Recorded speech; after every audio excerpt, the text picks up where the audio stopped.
Greetings. I wanted to talk about testosterone. First thing, it is not a male hormone. It's a human hormone, biological. It's a youth hormone. It makes your skin thicker, your hair denser, burns fat. And you know that because its diminishment indicates a lack of ability within certain boundaries. We want our levels to be at a normal and healthy level, not too much, not too little, just right. I had my testosterone test, I had it tested, and my testosterone levels are basically at an average guy half my age. And I do not like that. I expect more of myself than being average. And then of course the joke of it is, yeah, but half your age. So, well, that's good. And it is good. And I'm being a little bit too much of me. I don't have incredible expectations of myself, but I expect the results that I have, frankly. I'm saying this again, not to say how amazing I am, because what's amazing is that other people have allowed themselves to degenerate. That's what's amazing. Lack of maintenance. It's like a classic car. They will last. They will last. You have to replace parts, but if it's a quality car, it will last if you maintain it. Same with your body. The difference is your body repairs itself. Cars don't repair themselves. You've got the mechanics, and they'll take care of the business inside your body if you give them the tools and the materials. A loose and easy metaphor.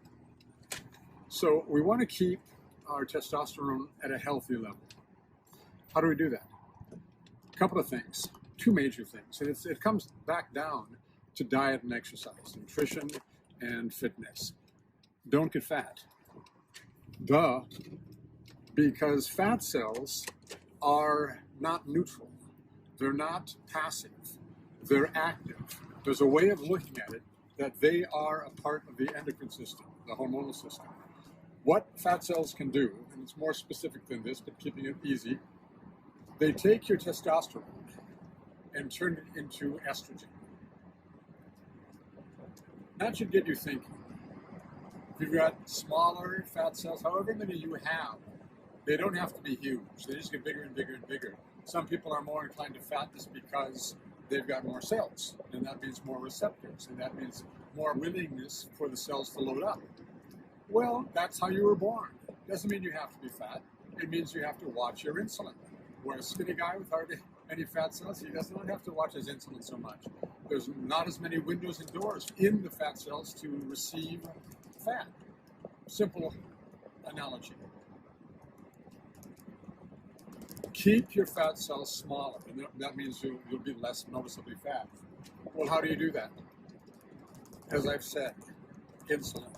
And that's a whole big discussion, but that's one of the reasons that your testosterone levels are not where you'd want them, because your fat cells are undermining you. That is a vicious cycle. The fat cells diminish your free testosterone, etc. And because you've got less testosterone, you're going to get fatter. And because you're fatter, you're going to have less testosterone. That's one thing, fat cells, the size of your fat cells. There's a lot more to be said about that, but that's a major incentive. Anybody who's trying to reach a certain goal, that's another reason to do it. It's not just appearance, it's health. The other thing is muscle, or we'll call it weightlifting, strength training.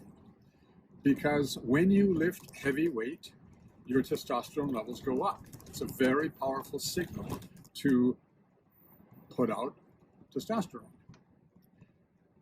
The more muscle mass that is engaged in the movement, the clearer the signal is. So that's deadlifts. That's back squats.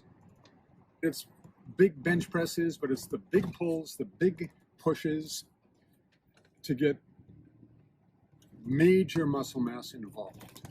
So I'm a guy in the gym and I want big arms, so I do a lot of curls and my arms get bigger. I would have made much better progress. I would have moved toward my goal much more felicitously if I had also done deadlifts. because the deadlifts will put out a lot of testosterone in your bloodstream, and that testosterone will go to your biceps. An exercised muscle is receptive for testosterone. The more hormones, and I've been saying testosterone, it's androgenic, the more hormones I have in my bloodstream, and the more they go to a prepared muscle fiber, one that's been exercised, the receptors are primed for it, the better my results are going to be.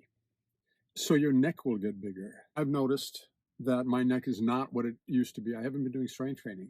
My upper body, my neck, it's not skinny, but it's not what I've been used to because I have not been doing a lot of strength training or any. So that's an unintended consequence. It's not the face you make when you're exercising. It's the fact that there's so much there, it spills over. If you just focus on the small muscle, you're going to get less good results.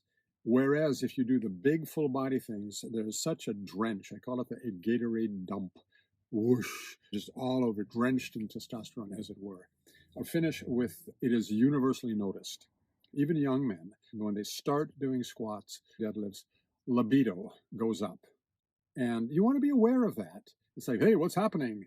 Well, you're raising your testosterone. You'll have higher energy. This is old or young. This is a reason why I have been aging properly.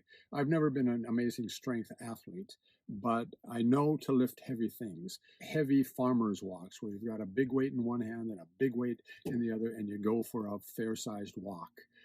Bong, bong, bong, the pressure along your spine, pulling you down, setting off receptors. It's muscle building. It's a man maker. So I'll leave it at that. Testosterone. Have a great day.